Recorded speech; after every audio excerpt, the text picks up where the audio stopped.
Yo voy a contar una cosa que no me debe llevar mucho tiempo y que es exclusivamente técnica.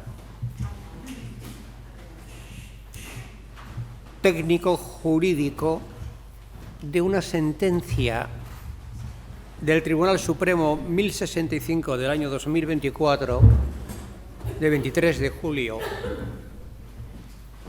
que para cualquiera que la lea, siendo un profano, es muy fácil de entender. No solo fácil de entender, sino además invita a aplaudir el resultado. De esta sentencia, el abogado de esta sentencia fue mi amigo Alejandro, el que habló antes, y la llevó al Supremo y lo ganó.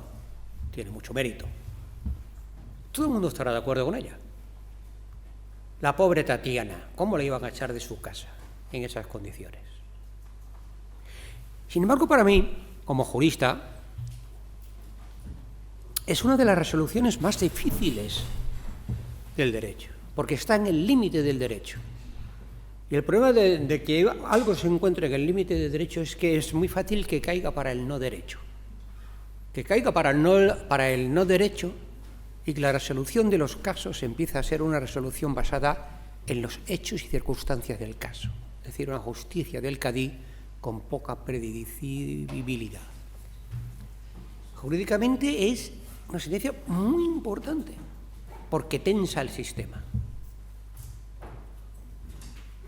Y si no ha pasado por importante es porque gusta a la mayoría de la gente que lo lee. El resumen de la doctrina de la sentencia es el siguiente. El no cumplimiento por el arrendatario de la obligación de pago de la renta puede no llegar al grado de incumplimiento contractual y, por tanto, no puede haber desahucio si existen circunstancias concurrentes extraordinarias en su persona o en el curso de los hechos, aunque no supongan estos una imposibilidad objetiva del cumplimiento de la obligación.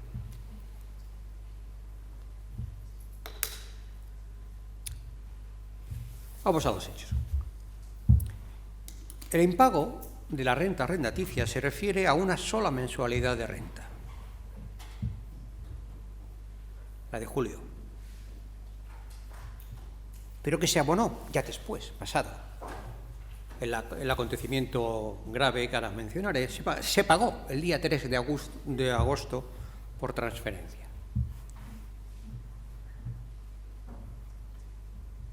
Esto quiere decir que entre la fecha de julio, si tuviera que haber pagado, pongamos por caso, por el contrato hasta el día 7 de julio, no creo que tuviera todo el mes como término de pago, pero si tuviera todo el mes como término de pago, la demanda de desahucio por parte del arrendador se interpuso entre el día 31 de julio y 3 de agosto.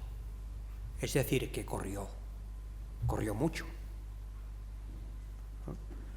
Y si el término de pago era el día 7 o el día 15, pues el incumplimiento se produce a partir de ese momento. No hay un colchón de cumplimiento de todo el mes. También corrió, menos, pero corrió. La arrendataria venía satisfaciendo la renta pactada desde el año 83. Se trataba de un contrato anterior a la LAU del 94. Eso quiere decir que era un contrato que estaba vigente en aquella época, es decir, que no lo habían cogido los plazos de reducción de subrogaciones. Incluso es probable que ella fuera la primera arrendataria y que todavía le quedara alguna posibilidad de subrogar a sus hijos, o por lo menos a los hijos discapacitados o menores, sin que en tan dilatado periodo de tiempo, estas son palabras del Tribunal Supremo, consten impagos anteriores. Salvo, esto es gracioso, la enervación de la acción que tuvo lugar en el procedimiento judicial 635 del 2014 del Juzgado de Primera Instancia 25 de Barcelona. Era práctica seguida que la merced arrendaticia se abonase mediante una transferencia desde una cuenta de Bankia, a través de la cual cobraba su pensión la demandada, a otra cuenta de CaixaBank en la que se encontraba domiciliado el pago. Cuando se presentó el recibo al cobro correspondiente a la mensualidad de julio del año 20, se devuelve por el banco, por Bankia, ya que en la cuenta en la que se domicilió el pago faltaba una pequeña cantidad de dinero de menos de 10 euros. El banco de la señora no cubrió el déficit, no le hizo un descubierto tácito.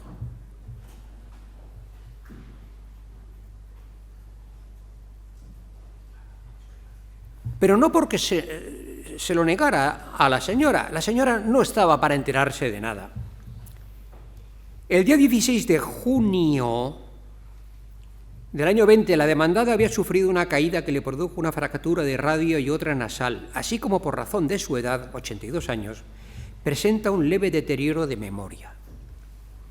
A mitad de julio, su marido, del que ella es cuidadora de hecho, y que convive con ella en la vivienda litigiosa, el cual padece, entre otros deterioros de salud, una demencia por cuerpos de Lewy, sufrió también otra caída, él, que requirió su internamiento hospitalario con alta el 23 de julio. En esta situación de estrés, la demandada se olvidó ordenar la transferencia de los fondos para el abono de la renta. No fue hasta el 3 de agosto cuando sus familiares se dieron cuenta de la situación e hicieron un ingreso inmediato de la renta impagada en la cuenta de CaixaBank mediante transferencia de 1.000 euros. Suponemos, por tanto, que antes de ese tiempo, lógicamente, el arrendatario promueve acción de desahucio del 251.1. Según el Tribunal Supremo, esta sala ha elaborado la doctrina según la cual el impago de la renta del arrendamiento de una vivienda, incluso por un mes, después de presentada la demanda de desahucio, no excluye la resolución arrendaticia. Pero, y a continuación, la jurisprudencia de esta sala no ha cerrado el paso a que, a los efectos de determinar el incumplimiento contractual, no deben ser contempladas, ha cerrado el paso, es decir, admite que deben ser contempladas las concretas circunstancias concurrentes en cada supuesto litigioso.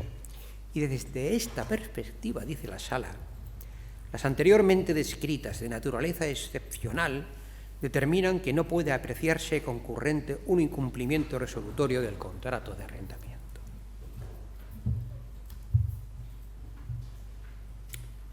No cabe aplicar la doctrina de la sentencia 137/2014 y otras muchas, pues si bien en ambos casos constaba la falta de pago de una mensualidad de renta, no concurrían allí las circunstancias antes descritas en el caso con doña Tatiana. Bien, como veis, la sentencia tiene una especie de dulce toxicidad que captura, porque ya se sitúa de alguna manera fuera de derecho. Bueno, se sitúa dentro del derecho y mal. O sea, hace un doble movimiento. Primero se sitúa equivocadamente fuera del derecho cuando dice que la conducta de Tatiana no es un incumplimiento de contrato. Por supuesto que lo es. Hasta ahí podíamos llegar. El hecho de que Tatiana no hubiera tenido culpa en el impago, el hecho de que el banco, Bankia, hubiera actuado tan contrariamente a los intereses de su cliente de no haberle cubierto un déficit de 10 euros, lo que, sabiendo, como debe de saber un banco, la importancia que tiene el pago puntual de la renta, o sea, la mala leche de Bankia, ¿quién nos culpa? La señora. El hecho de que el arrendatario estuviera tan apresurado para echar a la señora, todo eso, bueno, y todas las cosas que ocurrieron, puede evidentemente eximir de culpa. Es una cuestión, en cierta manera, casi irrelevante, porque en el pago de las deudas de dinero la culpa carece de importancia. En el pago de las deudas de dinero, la responsabilidad por culpa no cuenta. O sea, hay dos niveles. Primero, impago de deuda de dinero, inmediatamente resolución por incumplimiento. O sea, resolución por incumplimiento objetivo, con independencia de la culpa. Y después, daños y perjuicios, que sí requerirá la culpa. Si le hubiera pedido, además, este señor del desahucio, le hubiera pedido daños y perjuicios, con toda seguridad hubiera querido negarlo, porque la señora no estaba en culpa de la mora. Pero eso no quiere decir nada respecto de la acción resolutoria.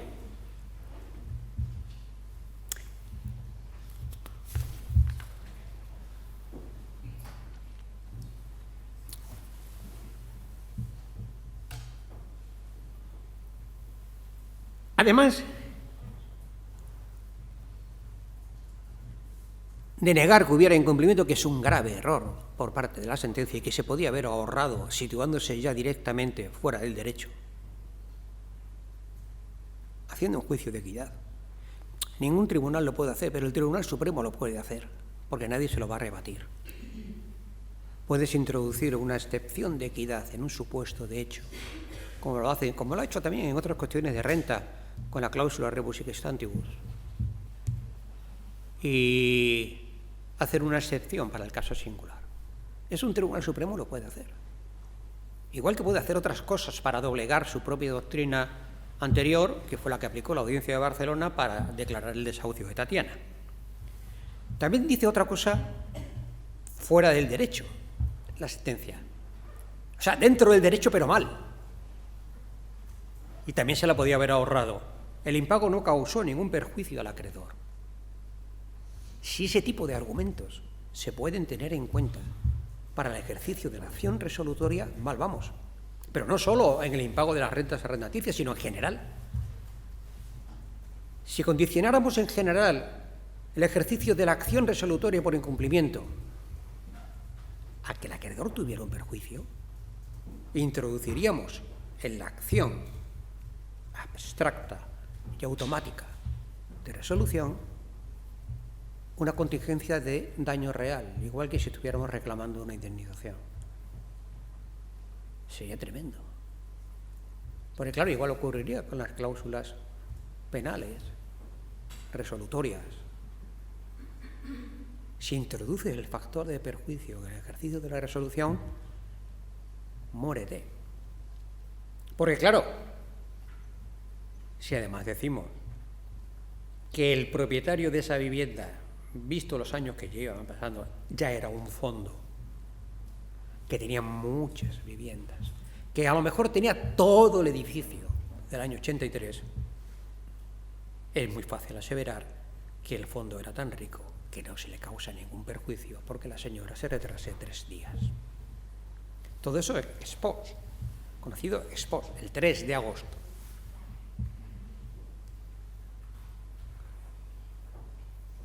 Claro, llevado a sus extremos, este juicio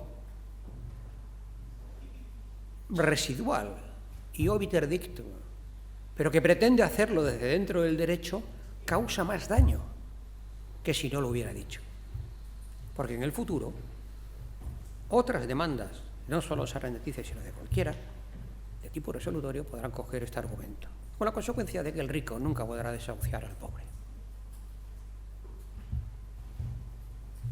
¿Qué es para usted el retraso de 3 días en una renta de 1.000 euros? Que además se le pagó. Argumento peligrosísimo. Y además al cual el tribunal parece que le da contundencia. Por tanto, la señora no había incumplido, falso, y la señora no había producido ningún daño al fondo. Es posible, pero eso no tiene nada que ver con nuestro problema de la acción resolutoria. Hace años, esta cuestión no se hubiera podido discutir en los límites del juicio verbal. El artículo 441 de la LEC establecía una lista sumaria y escasa de excepciones oponibles y desde luego no estaba esta. La excepción, no, pero ya pagué el 3 de agosto. No, pero es que me caí. No, pero es que mi marido, que es el que me cuida como guardador de hecho, también se cayó. Ese es el tipo de excepciones que no se podían oponer. Pero ya esto forma parte de la historia, al menos para las pretensiones dobles de lanzamiento, de resolución lanzamiento y de pago de las rentas pendientes. El Tribunal Supremo ya sostiene desde hace poco que el juicio del artículo 151.1 es plenario, produce efectos de cosa juzgada, cabe reconvención y por tanto todo puede ser tratado en él. Y no caben excepciones de la llamada antiguamente, tú que eres abogado, la cuestión compleja, la célebre cuestión compleja, que era el comodín para todos los usos posibles. Aquí no cabe ya la excepción compleja porque todo cabe en la causa. Bien. Este es un tema también un poco técnico, que a mí me da que pensar, porque yo no sé si el fondo, o sea, no figura en los autos, se lo diría que había preguntado a Alejandro, también se me fue de la cabeza, estaba el hombre tan contento con su sentencia que no le quería amargar la vida, ¿no? Si el fondo ejercitó una acción solamente de desahucio por falta de pago, o también acumuló la reclamación de rentas. Porque yo me sospecho que el fondo no acumuló la reclamación de rentas. 1.000 euros le daría sin cuidado. Y es la acumulación de rentas, pero porque observad, la acción de cobro de la renta es una acción ordinaria, mientras que el lanzamiento siempre ha sido sumario, lo que obliga a convertir en plenaria la causa acumulada. Porque yo creo que si no se acumula la causa de reclamación de rentas, la acción de desahucio sigue siendo completamente sumaria. No produce cosa juzgada, no cabe reconvención. Y es curioso que ya sabiéndolo esto, como lo sabe la gente, que la nueva causa acumulada es el totum revolutum donde cabe todo, me caí yo, se cayó él, Bankia es una mala bestia y todo lo demás, me extraña que sabiendo, bueno, no, miento, el fondo no podía saberlo. En el año 20 todavía no regía esta jurisprudencia, que convirtió el sumario doble en plenario. Pero ya hoy, y yo he tenido ocasión de tratarlo, yo ya hoy, si me encuentro en la posición de arrendador, no voy nunca a la causa acumulada del 251.1. Hay que se quede la renta para otro caso, que se quede la renta a otro. Ya hay otro pleito, como no hay cosa juzgada y son 1.000 pesetas. Si yo lo que quiero es echarle. Yo no me importa perder 1.000 pesetas. Y 100.000 con tal de echarle. Si es un arrendatario del año 83,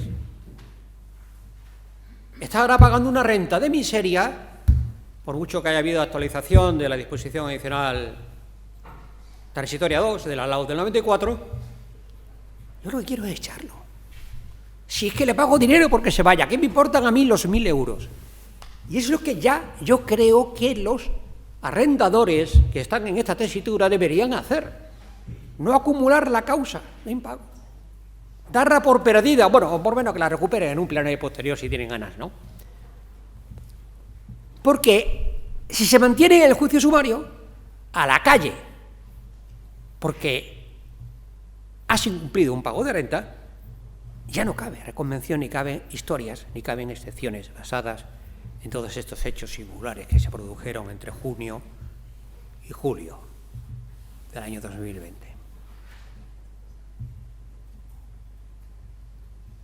Digo esto porque con esta sentencia, que es peor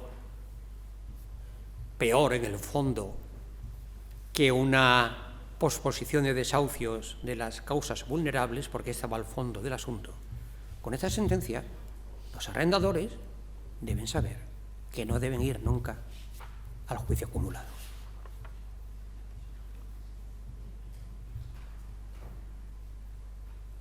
Y ahora ya no podrá el tribunal, y sobre todo el Tribunal Supremo, que últimamente con los juicios de desahucio se ha mostrado extraordinariamente abierto, ¿no? Debe ser con esto del COVID, con esto de que se cree más protector del vulnerable que nadie. Aquí los juicios de desahucio, tanto por precario como por impago de renta, se han convertido en una tienda de antigüedades donde todas las cosas se pueden ver. Bueno, dicho esto, allí se fue por el juicio acumulado. Y al meter la causa plena y la cuestión compleja, pues ya pasó lo que pasó. Frente a lo que pudiera pensarse de esta sentencia y de otras muchas, la doctrina consolidada del Tribunal Supremo en materia de impago arrendaticio y resolución contractual no sostiene, frente a lo que dice la gente, que el arrendador puede resolver el contrato por incumplimiento de una sola mensualidad de renta. Eso no se ha dicho nunca. Sino que cuando el arrendatario impague incluso una mensualidad, el arrendador puede en ese momento interponer la demanda resolutoria de desahucio del 251.1 y ya el arrendatario ya no puede pagar, salvo la enervación a la que me refiero ahora. O sea, no es que el arrendador pueda notificar al arrendatario una resolución extrajudicial por impago de una mensualidad de renta. Eso no se ha dicho nunca. Nunca. Yo me imagino que en el marco de las acciones resolutorias extrajudiciales, es decir, que no cursan directamente por el juicio verbal, se debe aplicar la regla general. El incumplimiento debe ser grave. La mera tardanza no es incumplimiento. Pero eso es para la resolución extrajudicial.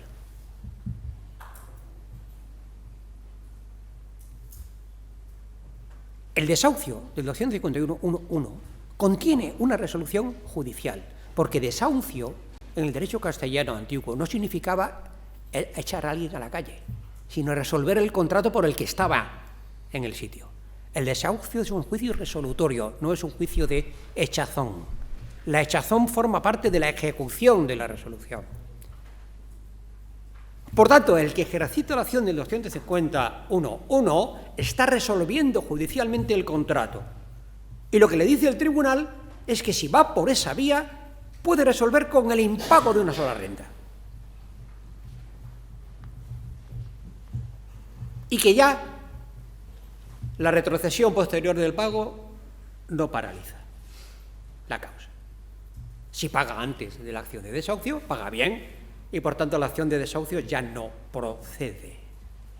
Aunque, todo esto me lo estoy inventando, es decir, lo estoy construyendo sobre los mitos que crean los tribunales, aunque haya dejado de pagar 8 mensualidades de renta y tú ya le has notificado por burofax la resolución del contrato. Métele el juicio de desahucio por precario, te paga antes de que le metas el juicio, ya está el incumplimiento curado. ¿Qué es lo que puede hacer cuando ya le ha metido la demanda?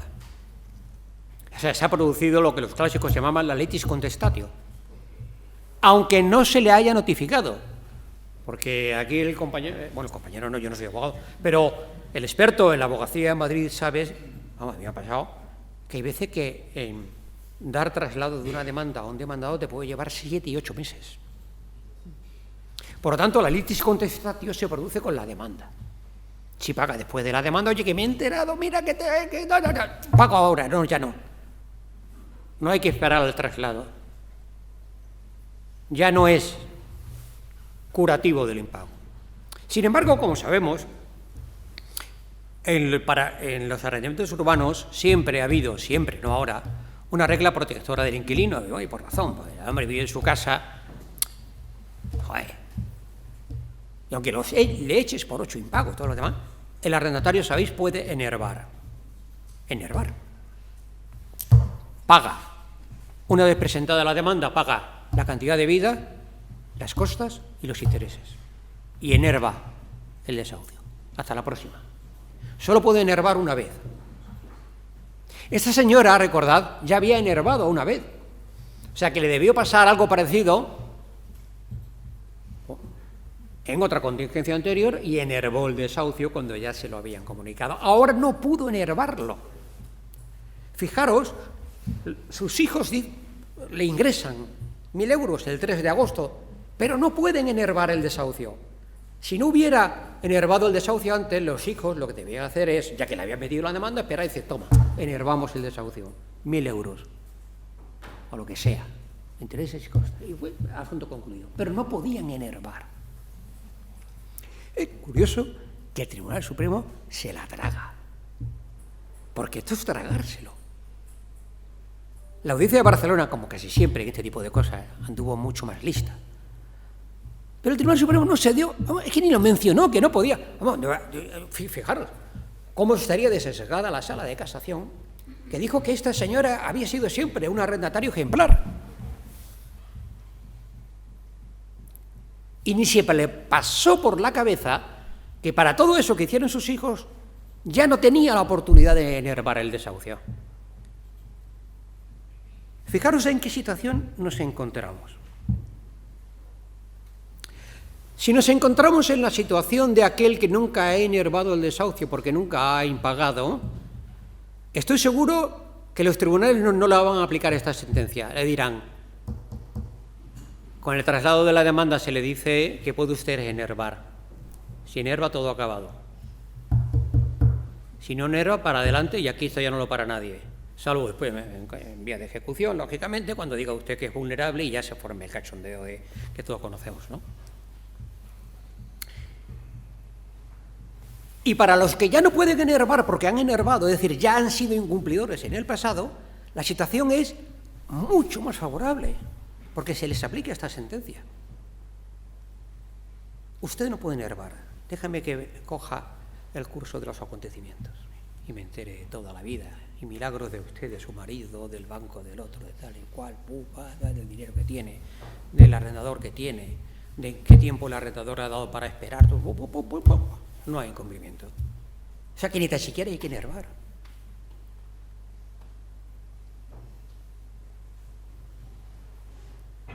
Claro.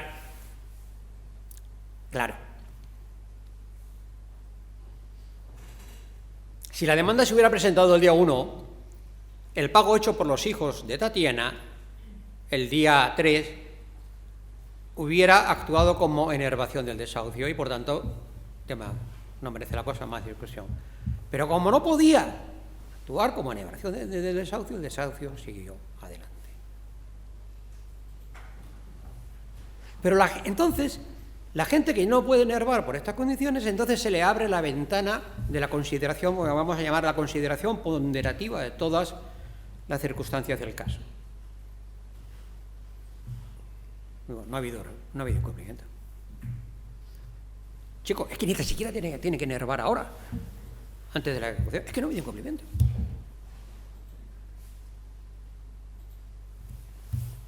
Fijaros a dónde lleva la doctrina de la sala.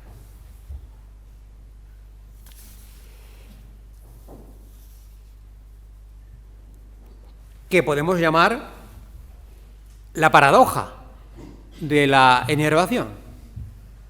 El tipo que incumplió una vez en su historia va a tener mejor resultado que el que no incumplió nunca.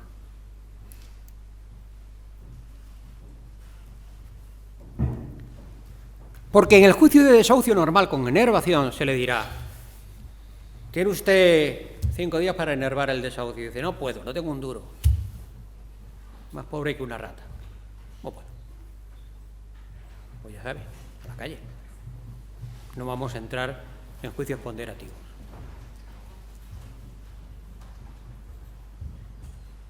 Claro, ¿qué?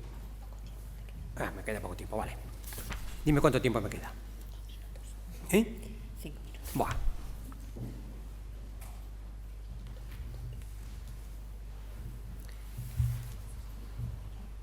Se podía haber dicho, si quieres permanecer en el derecho, se podía haber dicho, el fondo actúa con abuso de derecho. Eso siempre se puede decir. Es mucho más fácil y te produce mucho menos vergüenza para un juez decir, aquí hay abuso de derecho. Pero es curioso, el tribunal dijo que no había abuso de derecho. O sea, se lo puso a sí mismo difícil, cuando pudo haber salido por esta vía. Aquí hay abuso de derecho. Del fondo, no de Bankia, que miserablemente dejó de cubrirle 10 euros a la señora. Del fondo. ¿Por qué? Fijaros, si viviéramos en el mundo de hoy, es que usted no le ha dado ni una oportunidad a la señora. Es que el día 3 de agosto, es que prácticamente todavía no hemos vuelto de vacaciones. No, quiero decir, es que no me iba.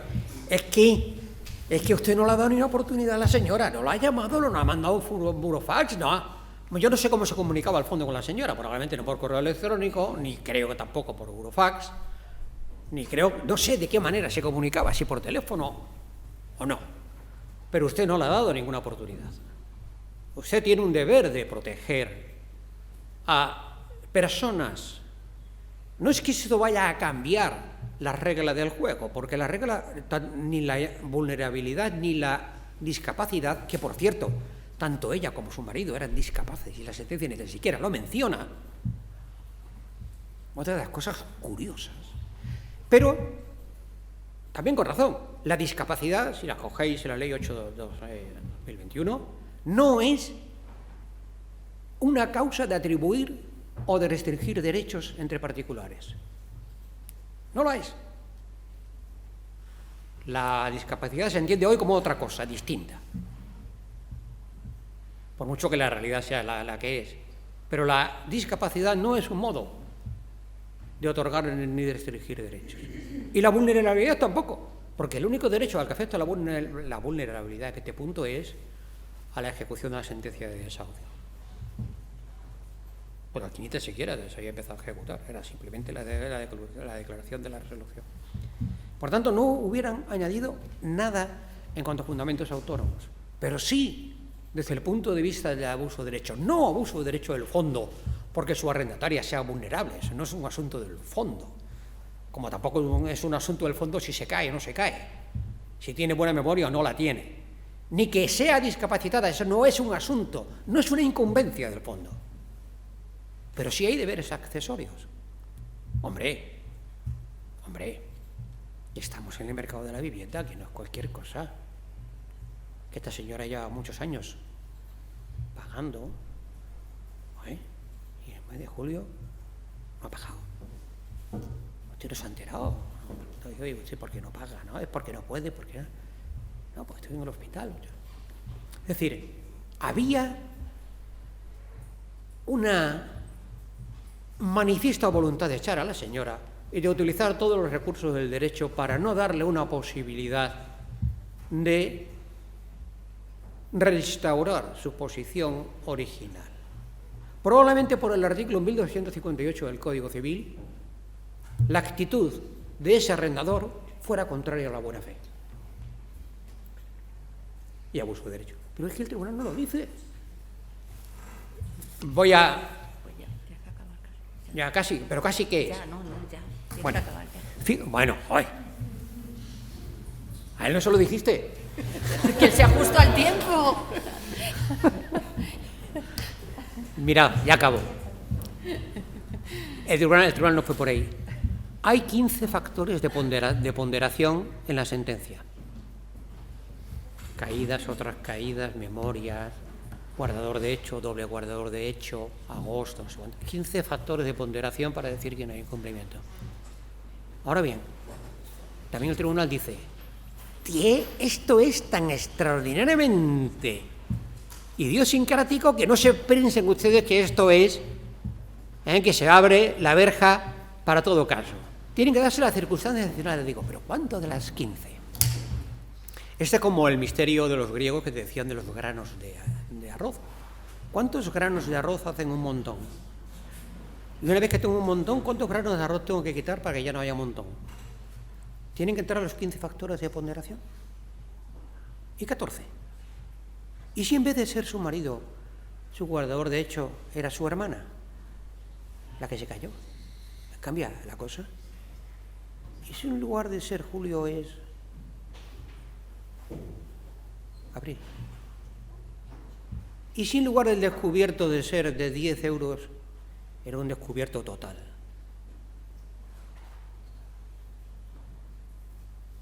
¿Y si los hijos no hubieran corrido el día 3 a recomponer la historia?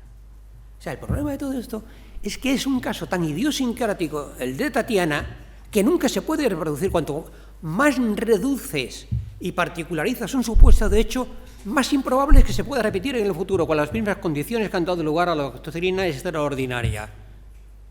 Pero claro, esto es lo malo del asunto, como lo de los granos de arena, de arroz.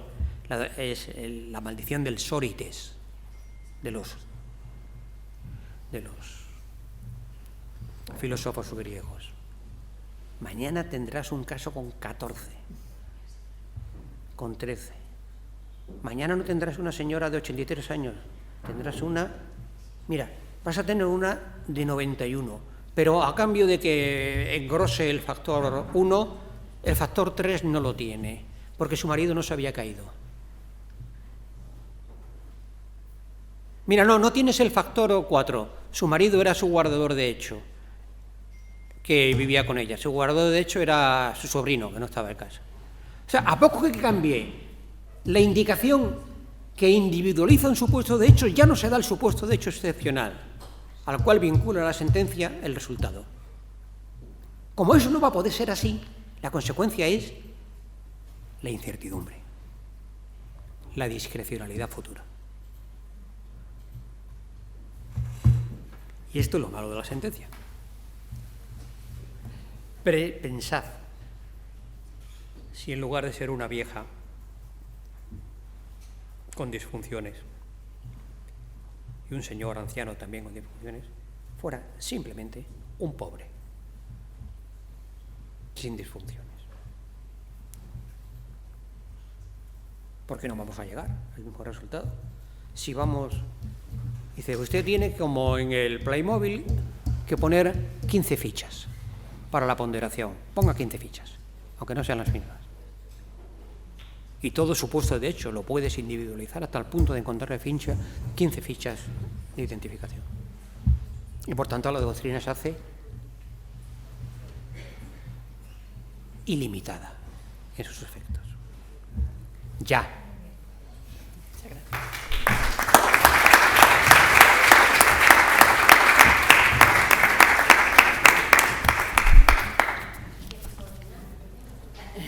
Nada, que se quedó en casa, que el desahucio fue desestimado y las costas... Creo que no has dicho la referencia de la sentencia, la fecha y tal. Para que... 1065 del año 2024, de 23 de julio. Ponente José Luis Giovanni Spiegelberg. Vale. Bueno, pues muchas gracias, Ángel. Ahora ya fuera de contexto. Imaginaos, ya estoy preguntando, ya no me coges. ¿Turno de preguntas? Eso, imaginaos... Dice, si vamos a entrar en ponderación, ponderemos todos. Desde los tiempos de Alexis se dice ponderar es hacer que dos principios contrapuestos consigan ambos su máxima realización en la medida de lo posible, no hundir uno para mantener otro. Eso no es ponderación. Dice el tribunal que está haciendo un juicio de ponderación, pero no sabe lo que significa ponderación. Pues mira, ponderación es, deja a la señora en la vivienda, pero que pague las costas del desahucio. ¿Vale? ¿No es justo? Ya si hacemos un ejercicio de ponderación, porque no va a poder poner las costas. Bueno, la audiencia de Barcelona no puede imponer las costas, pero el Tribunal Supremo, por supuesto que puede imponer las costas en un juicio de ponderación. Bueno, eso es ponderación. Lo otro es ablación de un derecho para dejar otro. No hay ponderación. Es curioso cuánto se habla de ponderación en los tribunales y no saben lo que significa. Simplemente es siempre para producir una víctima inocente, que también en el fondo es una víctima inocente en cierto sentido, ¿no? Porque ha tenido que pagar las costas del proceso y se ha quedado sin el suculento paraíso terrenal que esperaba tener, que era la casa vacía, ¿no?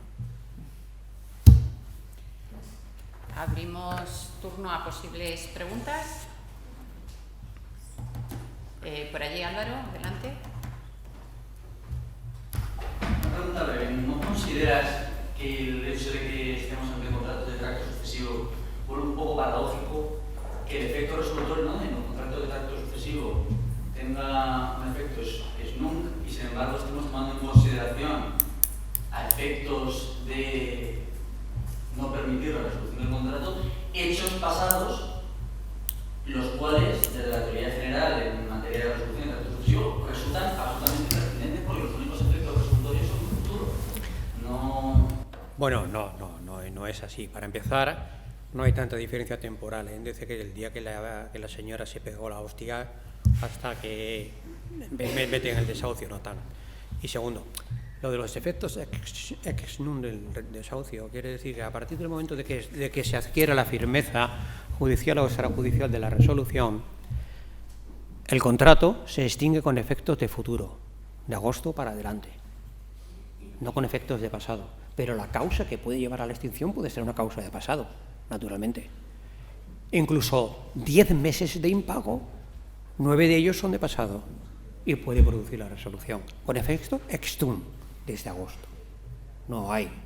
Es que no puede ser ex nunc, quiero decir, no pueden ser ex tunc. Porque para ser efecto ex tunc tenías que quitarle a la señora, aparte de la casa, una cantidad de dinero equivalente al tiempo en que no hubiera ocupado nunca esa casa y hubiera estado en manos del fondo, como si nunca hubiera sido arrendataria. Eso no se puede hacer.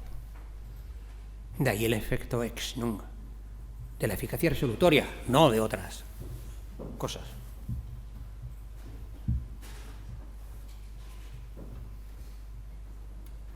¿Alguna más? Ah, perdón. Esta sentencia, esta sentencia me ha recordado mucho a un grupo de sentencias, hubo muchísimas, los años 2007, 2008 y especialmente a partir de 2010 en el ámbito hipotecario, que acudió un término que nos ha tenido mucha fortuna, que se llama, yo los llamé Robin Hood. Es cuando el juez hace de Robin Hood, ¿no? Y dice, bueno, el derecho me da absolutamente igual. Y a partir de ahí, pues la señora vulnerable, todas empezaban igual, señora vulnerable, viuda, punto tal, un banco malo que le va a quitar la casa, etcétera, todas empezaban igual y ya sabías el fallo, bueno, nada más empezar en el juicio del público. Entonces, los hechos.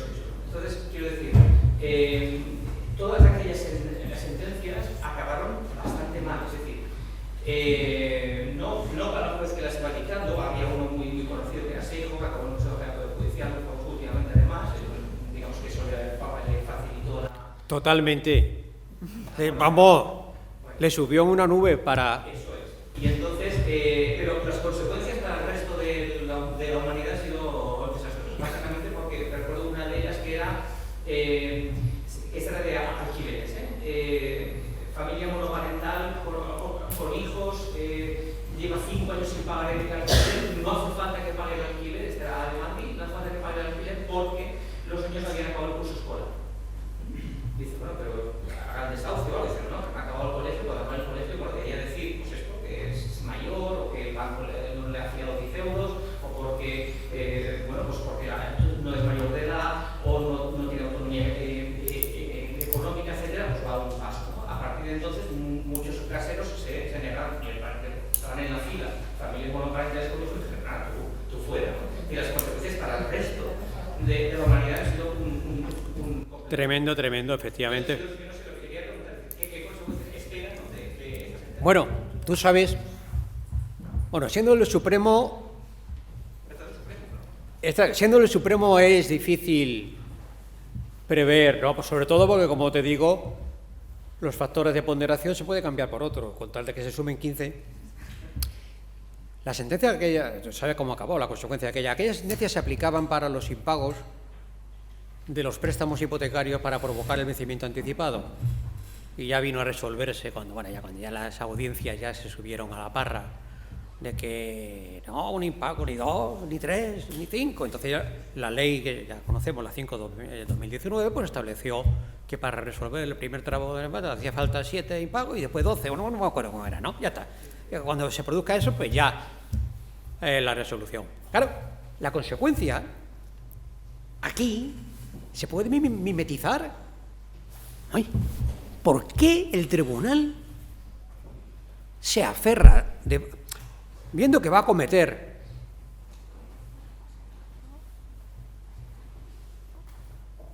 la sinrazón de futuro que va a cometer, ¿por qué se aferra a un impago? ¿Por qué no hace como la sentencia del 2020 anticipado? Hombre, no, pero ahora vamos a rectificarlo, porque con el mundo que vivimos, con la gente que es tan pobre que no puede pagarse un alquiler, con tanta persona mayor de edad que vive sola, no, un impago no. Vamos a poner como poco 3 impagos. Lo podía haber establecido, porque si el propio tribunal dijo 1, ¿por qué no puede decir ahora 3? Y tan feliz. No se había producido 3. Pero claro, el problema de eso es que o tienes ley, o tienes también el problema, una vez más, el problema del sórites de los griegos. Y si 3, ¿por qué no 4? 3 no es un número de anclaje. 1 es un anclaje, 10 es un anclaje, 3, ¿por qué no 4? ¿Por qué no? Porque entonces inmediatamente va a entrar un tribunal, sobre todo de Asturias o de Barcelona, y diga, hombre, sí, 3, pero hay que tener en cuenta las circunstancias de este señor. 4. Y si 4, ¿por qué no 5? Estas reglas que cogen un vector temporal y establecen una regla divisoria que no está fundada en un anclaje, no tiene un futuro, porque ya vendrá el juez de primera instancia de los 65 que hay en Barcelona y dirá, hombre, pero en este caso 4. Claro, porque 3 no es un anclaje, 10 sí, oye, 10 no es lo mismo que 9 ni que 11. Entonces la consecuencia será esa, pero sin duda hubiera sido mejor decir a partir de ahora 3.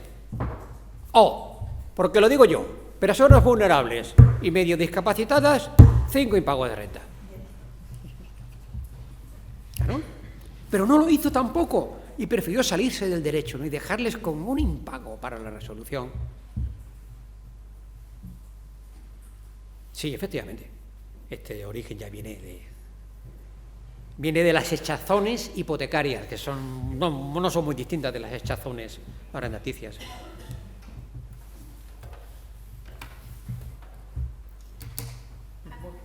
Pues sí, Iberia, adelante. Ángel Carrasco, como siempre, un placer escucharte. Por favor, Iberia, acércate al micro por si no nos escuchan por Teams. Sí, a cualquiera de... Hombre, si vas a decirme que es un placer escucharme, habla desde mi micro, que te oirán mejor. Claro, creo que va a ser un poco incómodo, pero... No, venga. No, si vas a alabarme, no es incómodo nada de lo que hagas. Bueno, perdonando la sala por este pequeño incidente. El tema, por ejemplo, que mencionas del Tribunal Supremo, sobre todo hay casos que son muy graves de discapacidad, que lo tenemos actualmente y que lo vemos en toda España, me gusta que lo hayas tocado porque es el reto, ¿no?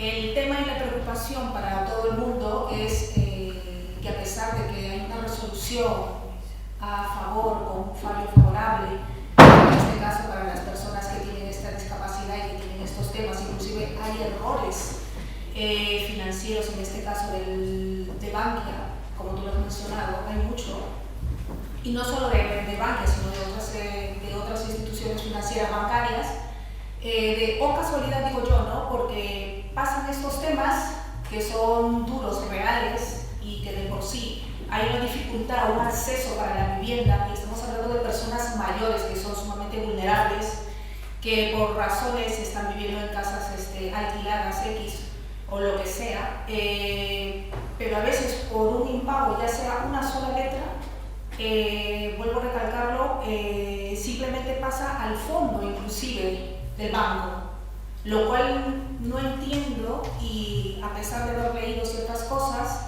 veo que se saltan muchos y hay muchos vacíos legales dentro de esto porque no hay una correcta aplicación y tampoco veo una especie de protección especial. Yo sé que la discapacidad es un tema en cierta forma para mucha gente muy relativo, ¿no? Pero la vulnerabilidad social que tenemos va en aumento. Entonces yo digo que si no van a respetar los bancos, en este caso las resoluciones mismas del Tribunal Supremo, mal vamos.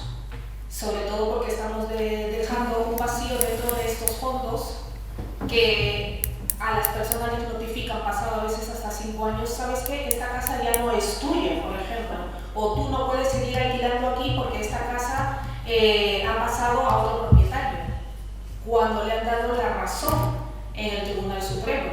Entonces me parece que estas cosas son graves y sigue pasando hasta este año actual. Entonces, ¿cuáles van a ser las soluciones eficaces?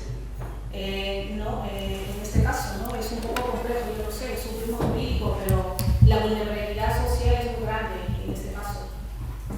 Gracias. No puedes encontrar en mí un interlocutor benéfico para tu causa. No lo puedes encontrar. Por lo tanto, nuestra oposición no viene de extremos jurídicos, sino de concepciones, digamos, no ideológicas, pues yo no tengo ideología, concepciones consecuencialistas a largo plazo. Tú, como todos los fundamentalistas, que son muy de proteger y de defender, porque la gente, peor que un fundamentalista, es la mucha gente hoy día que no cree en nada ni piensa en nada. Pero tú, como muchos de los consecuencialistas, no piensas nunca en el medio plazo. Yo, que no soy un abanderado de las cuestiones de incapacidad y vulnerabilidad, y todo el mundo lo sabe, no lo hago por ninguna cuestión ideológica, a mí no me traen sin cuidado los propietarios, es por una cuestión consecuencialista de los actos que realizamos. Si tú dices que hay una resolución judicial que no se cumplió, eso es otra historia, no lo conozco y eso ya eso es un problema además delictivo, ¿no? Pero, bueno, salvado este tema que yo no conozco, de una resolución a favor de no sé quién que no se cumplió, lo demás no puedo estar de acuerdo. No puedo estar de acuerdo. Y no porque yo piense desde siempre, como ahora parece que quiere pensar Pedro Sánchez, de que la justicia conmutativa exige que si le quitas a uno una cosa, se lo tienes que compensar de otra manera. O sea, que si le quitas a uno la posibilidad de hacer con el viejo una cosa que podría hacer conforme a derecho, le tienes que compensar de otra manera, porque la ponderación exige compensación. O sea, toda conducta de ponderación de la vulnerabilidad sea bienvenida, pero tiene que haber la compensación derivada de la ponderación. Si no, es un sacrificio legal, es un acto inconstitucional. Cuando yo digo del juicio consecuencialista, a ver si me entiendes, que no es el juicio en favor de los propietarios,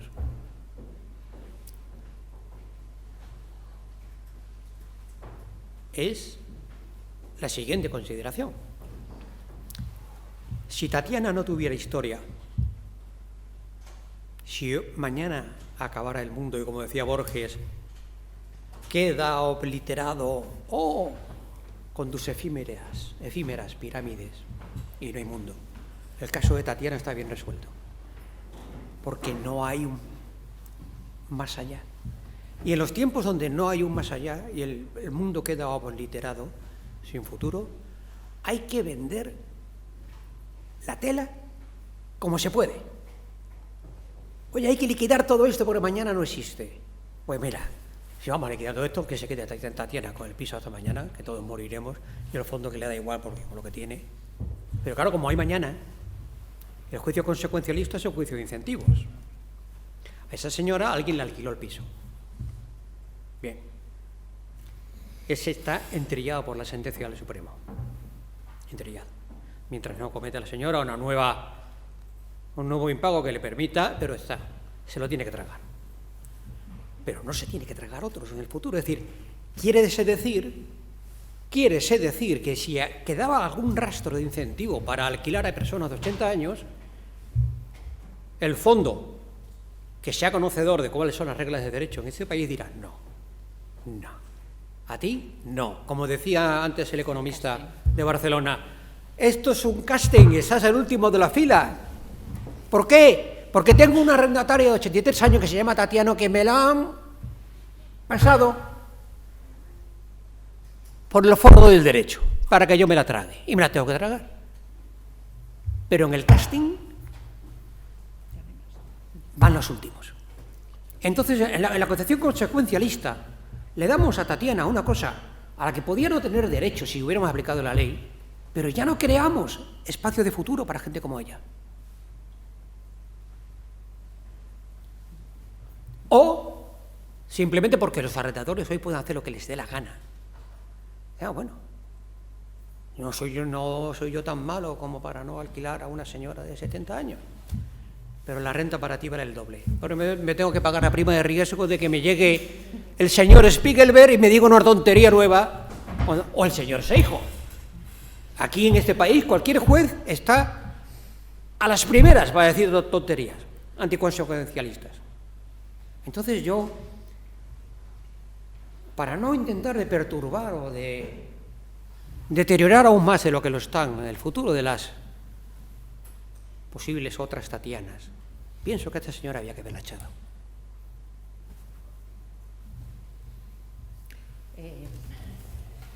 Adelante, por favor.